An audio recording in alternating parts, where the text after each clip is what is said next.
मैं विश्वास करती हूँ कि आप सब ठीक हैं। आप अपनी जगह में कृपया खड़े हो जाएंगे।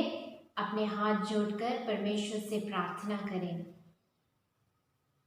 हे पिता हमारे जो स्वर्ग में है, तेरा नाम पवित्र माना जाए, तेरा राज आए, तेरी इच्छा जैसे स्वर्ग में वैसे पृथ्वी पर भी पूरी हो। हमारा दैनिक आहार आज हमें दे, हमारे अपराध तथा पाप हमें क्षमा कर, जैसे हमने अपने अपराधियों को क्षमा किया है।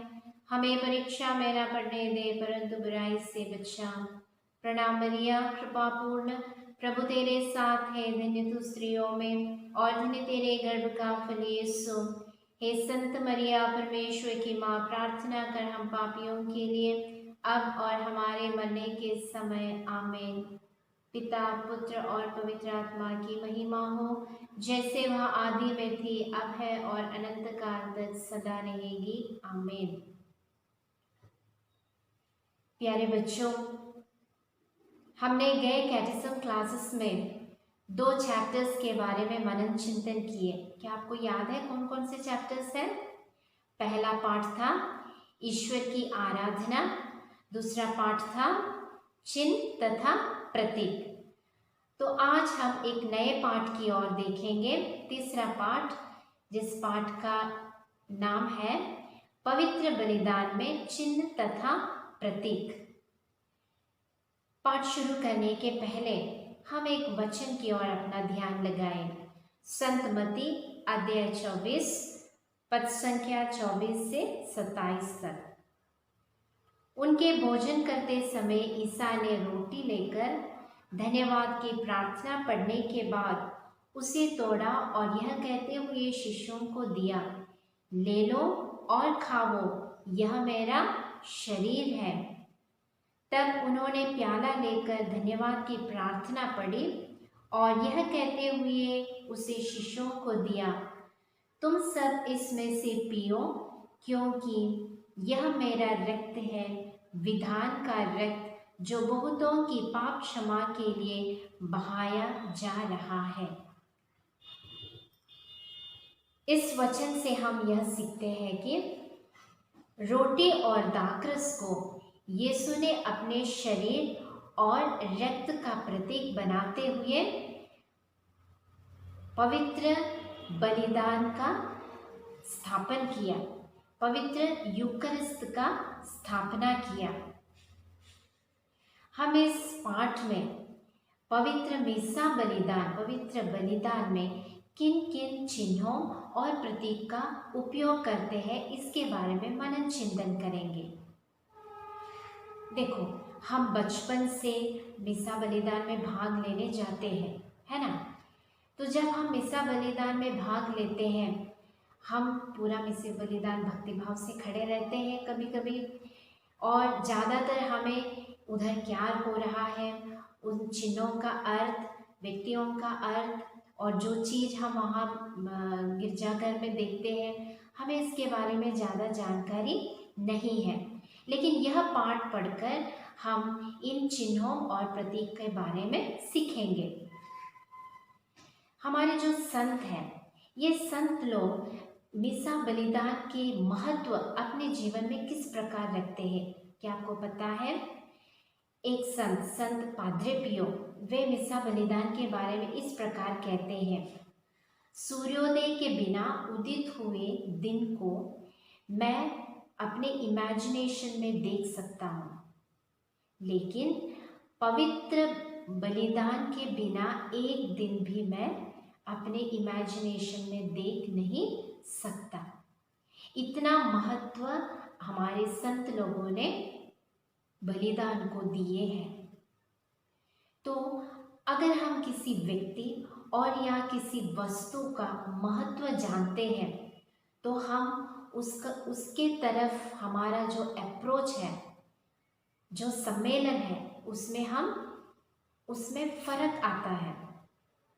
उदाहरण के लिए, एक बच्चा अपने मम्मी पापा से कुछ चीज़ मांगता है, लेकिन उसे मिलता नहीं, लेकिन उसी टाइम वह देखता है कि उसके बच्चे के सेम उम्र के दोस्त सहेलियाँ वे जब अपने मम्मी पापा से कुछ मांगते हैं तो उन्हें दिया जाता है। तो लेकिन ये बच्चा अपने मम्मी पापा से नाराज़ हो जाता है कि क्यों मेरे मम्मी पापा मुझे जब मैं मांगता हूँ कुछ मुझे देते नहीं। और एक दिन ऐसे होता है कि यह बच्चा अस्पताल में भर्ती किया जाता है और इनकी बीमारी के दौरान उन्हें एक मेजर ऑपरेशन की ज़रूरत रहती है। तो बच्चे के मम्मी पापा जो भी पैसे उन्होंने अपने बच्चे के लिए इकट्ठे करके रखा था वह सब पैसे ले आकर इस बच्चे के ऑपरेशन के लिए देते हैं।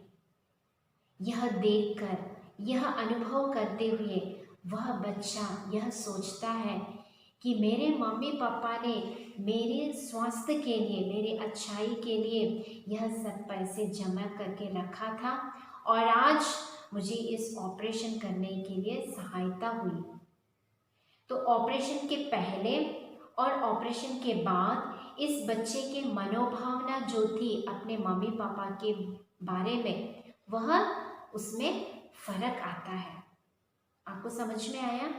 तो इसी प्रकार है, हम जब मिसा बलिदान, पवित्र बलिदान को, उसका अर्थ जब हम गहराई में समझ लेते हैं तभी हम इस बलिदान की ओर, पवित्र बलिदान में भाग लेते समय सक्रिय रूप से और पूरे मन से हम इस बलिदान में भाग ले सकते हैं। तो यह पाठ में भी हम किस प्रकार चिन्ह और प्रतीक का उपयोग करते हुए हम यह बलिदान को योग्य रीति से चढ़ाए, इसके बारे में हम सीखें। तो हम इस पवित्र बलिदान के चिन्ह और प्रतीक को 3 भाग में डिवाइड करेंगे। पहला स्थान, दूसरा व्यक्ति और तीसरे वस्तुएं। स्थान की ओर हम जाएंगे। स्थान में सबसे पहले और महत्वपूर्ण चीज है गिरजाघर। गिरजाघर यानी जो चर्च, गिरजाघर यानी आराधना स्थान को कहते हैं गिरजाघर। ईश्वर की मुक्तिदायक रहस्यों को जहाँ चढ़ाया जाता है वह है गिरजाघर, जहाँ सभी शिष्य लोग या सभी विश्वासी लोग टुगेदर एक साथ आते हैं, वह जगह है गिरजाघर। समूह, यह विश्वासियों का एक समूह है और इस समूह को कलीसिया कहा जाता है। तो गिरजाघर क्या है? कलीसिया का एक प्रतीक है। इस प्रकार हम गिरजाघर को 3 भाग में डिवाइड कर सकेंगे। गिरजाघर के 3 भाग हैं। 3 भाग कौन से हैं? यज्ञ मंडप, जिसे कहा जाता है मदबहा। दूसरा गायन वेदी यानी केस्त्रोमा। और तीसरा समूह वेदी, जिसे कहा जाता है हाइकला। तो यह 3 गिरजाघर के भाग है। पहला है यज्ञ मंडप, उसे कहा जाता है मदबहा। दूसरा गायन वेदी, जिसे कहा जाता है केस्त्रोमा। तीसरा समूह वेदी, जिसे कहा जाता है हाइकला। पहला हम देखेंगे मदबगा। मदबगा वह चीज है, वह स्थान है जहाँ अति पवित्र वस्तुओं या अति पवित्र स्थल को कहा जाता है मदबगा। यह स्वर्ग का प्रतीक है। ईश्वर के महत्वपूर्ण रहस्यों को स्थापित किया जाता है, जहाँ दूतों की संग है। दूत, स्वर्ग के दूत एक साथ प्रभु की महिमा और स्तुति गाते हैं। हमने कहा गायन वेदी केस्त्रोमा।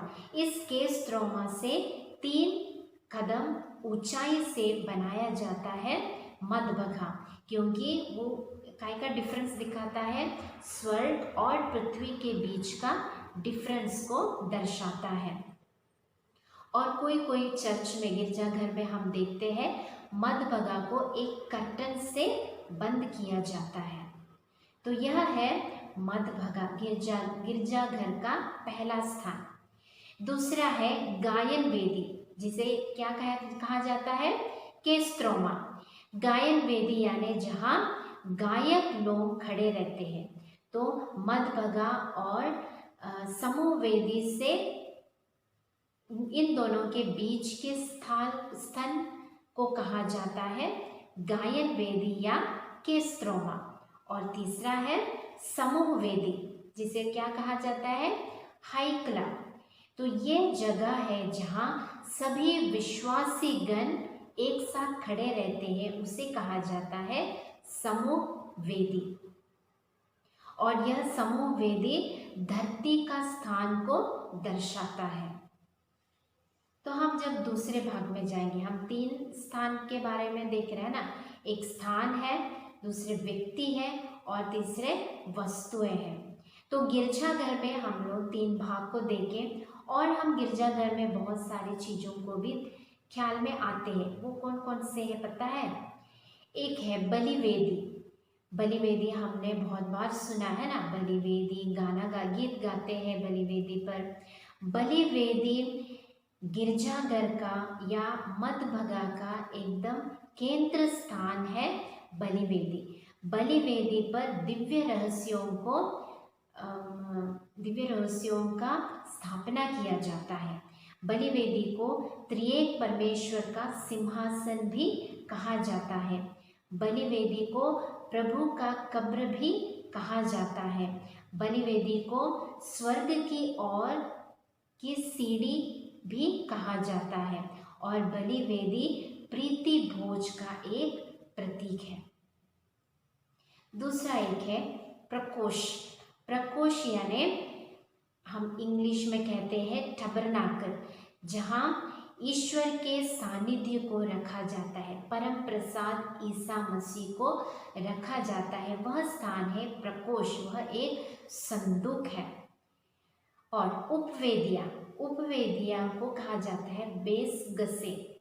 यहाँ उपवेदी में बलि वस्तुओं को रखने का एक स्थान है उपवेदियां। हमें मालूम है, हम जब गिरजाघर में जाते हैं, चर्च में जाते हैं, मिसा बलिदान के बीच में स्वीकार करने के बीच में दोनों भाग में पुरोहित जाकर रोटी और दाखरस ले आते हैं साइड से। वह स्थानों को कहा गया है उपवेदियां। और एक स्थान है वचन वेदी। वचन वेदी को कहा जाता है बेमा। इस बेमा में एक क्रूस और मोमबत्तियां जलाई रखी जाती हैं। इस बेमा को समूह वेदी, हमने सीखा है ना, समूह वेदी के मध्य भाग में रखा जाता है। और इस बेमा के तरफ पुरोहित यानी याजक और उपयाजक को बैठने के स्थान भी तैयार किया जाता है। तो उस स्थान को कहते हैं वचन वेदी या बेमा। और एक जगह है तबरुका का तंबू, यानी यहाँ पे वह ऐसी जगह है जहाँ संतों की, शहीदों का रिलिक्स को रखा जाता है। उनकी यादगारी में जो हम रिलिक्स रखते हैं, वह स्थान है तबरुका का तंबूक। तो यह सब स्थान हम कहाँ देखते हैं? मधुबहा की तरफ। मधुबहा यानी यज्ञ मंडप के तरफ हम यह स्थानों को देखते हैं। वह है गिरजाघर के अलग अलग स्थान हमने देखा। क्या क्या स्थान है? यज्ञ मंडप है, गायन वेदी है, समूह वेदी है, बलि वेदी है, प्रकोष्ठ है, उपवेदियां है, वचन वेदी है और संतों के रिलिक्स को रखने वाला एक जगह भी है। फिर हम दूसरी तरफ जाएंगे। दूसरा भाग हमने क्या सीखा है?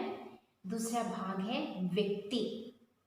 व्यक्ति यानी जो कोई भी इस पवित्र बलिदान में भाग लेते हैं, जो कोई व्यक्ति इस पवित्र बलिदान में भाग लेते हैं, वे सब एक चिन्ह है। तो हम व्यक्ति को 3 भाग में विभाजित करेंगे। पहला है समूह, दूसरा याजक और तीसरा उपयाजक। समूह यानी कौन है? हम सबको पता है ना। समूह यानी हर एक व्यक्ति जो इस पवित्र बलिदान में भाग लेते हैं, वह इस समूह का प्रतीक है। कलीसिया का प्रतीक है समूह और इस बलिदान के भाग है समूह। दूसरा याजक, याजक यानी पुरोहित। पुरोहित कौन है?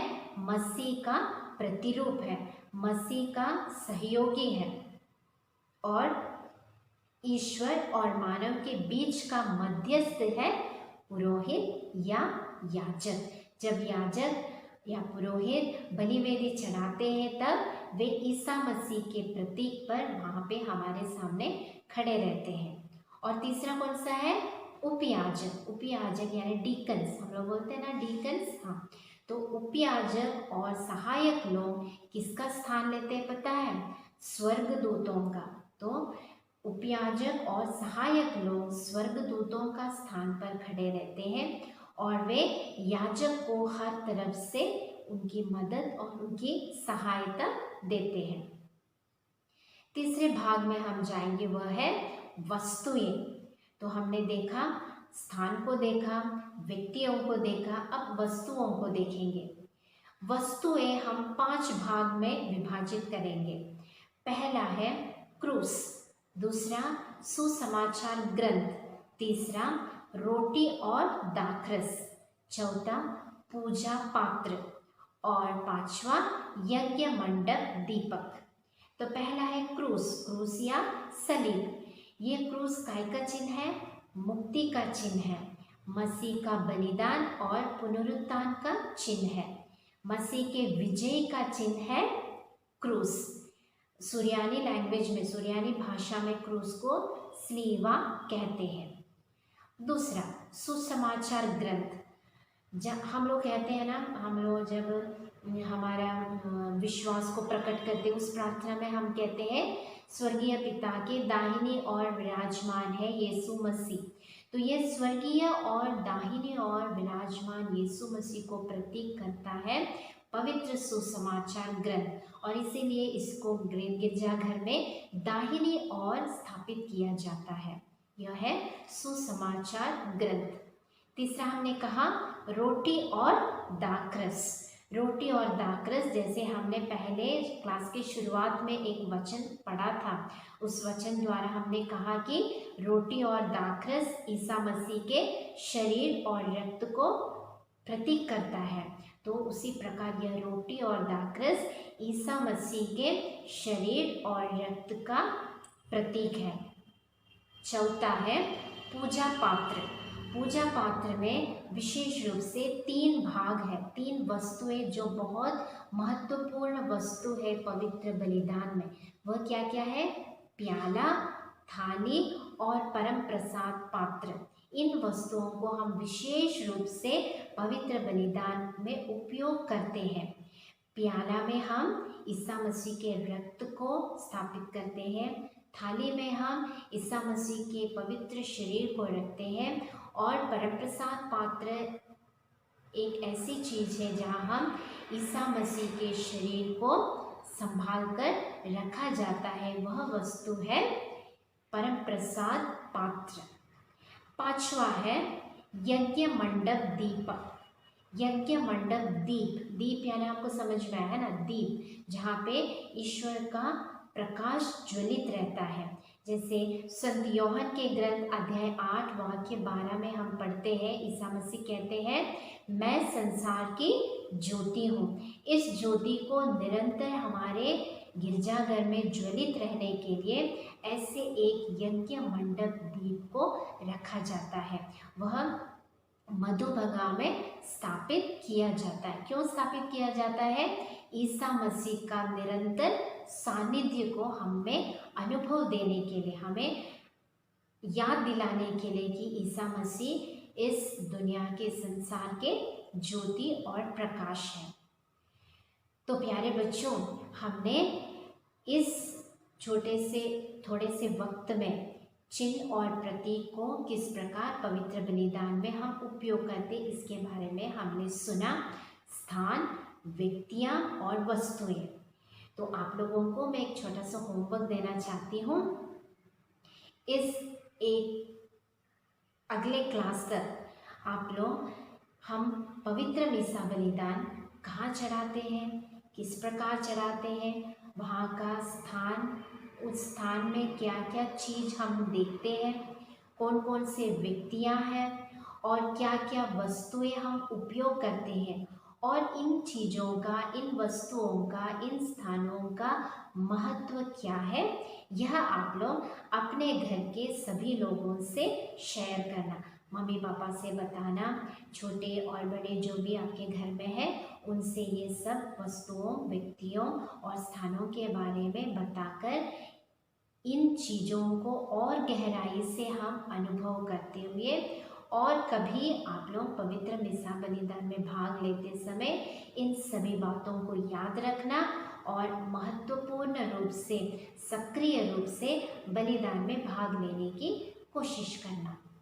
तो हम अब खड़े हो जाएंगे, अपने हाथ जोड़कर ईसा मसीह ने दिए हुए हर वरदान के लिए धन्यवाद दें। उसके पवित्र शरीर और रक्त हमें भोजन के रूप में दिए, इसके लिए हम धन्यवाद दें, और बहुत ही गहराई से अर्थ को समझते हुए ईसा मसीह के पवित्र मिसा बलिदान में भाग लेने की कृपा मांगते हुए हम ईश्वर से आशीष मांगें। पिता, पुत्र और पवित्र आत्मा के नाम पर आमीन।